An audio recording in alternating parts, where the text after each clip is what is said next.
Today, a former Waco priest was sentenced to life in prison. 57-year-old Anthony Odiong was found guilty on 3 counts of sexual assault last week. 6 News reporter Sydney Walker has been in the courtroom since testimony began and has more on today's sentencing. Sydney. The same jury that found former Waco priest Anthony Odiong guilty of sexual assault gave him the maximum sentence today on all 3 counts. That is 2 20-year sentences and 1 sentence to life in prison. Here's what a juror, the prosecution, and the defense had to say.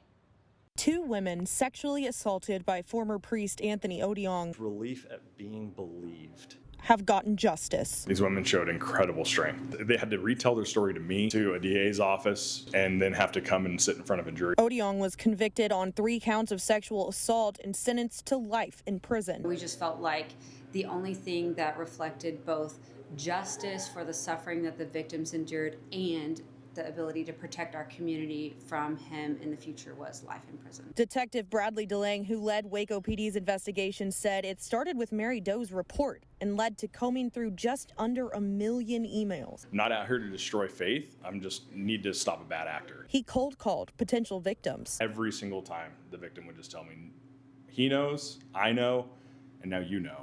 And I don't know how you know. And so there was a lot of shock. And made his way to Louisiana. You're looking for DNA. You're looking for something more than just somebody's story, and that child is living, breathing DNA that sexual activity had occurred. The prosecution said they began prepping for the trial about 2 years ago. Lots of legal research because there were several unique legal issues in this case. Preparing to explain to the jury an aspect of sexual assault that often doesn't go to trial. Sex acts in this case were physically consensual.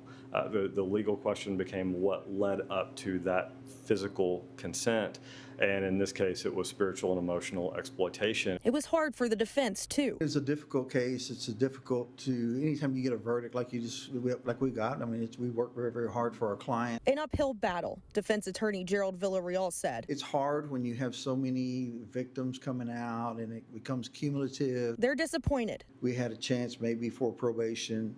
That's what we hoped for in the punishment phase, but the jury saw it differently. But to jurors, I felt really emotional. I couldn't imagine how the victims feel and having to live with that every single day. They found it clear he was guilty. We were pretty much all on the same page, just because we didn't consider probation was a fit because of the fact that it was so many victims and so many of the same reoccurrences. She said the hard job was worth it for the victims. It was a relief that we made the right choice, but it was still tough. And both Detective DeLange and the prosecutors thank the brave women, both the ones who testified and the ones who still suffer in silence. I don't think we'll ever know exactly how many. The defense told 6 News that Odiong does plan to file an appeal sometime this week. And for a full breakdown of this entire trial from the first day of testimonies to that guilty verdict to today's sentencing from the jury, you can find all of that on kcentv.com. Live in Waco, Sydney Walker, 6 News.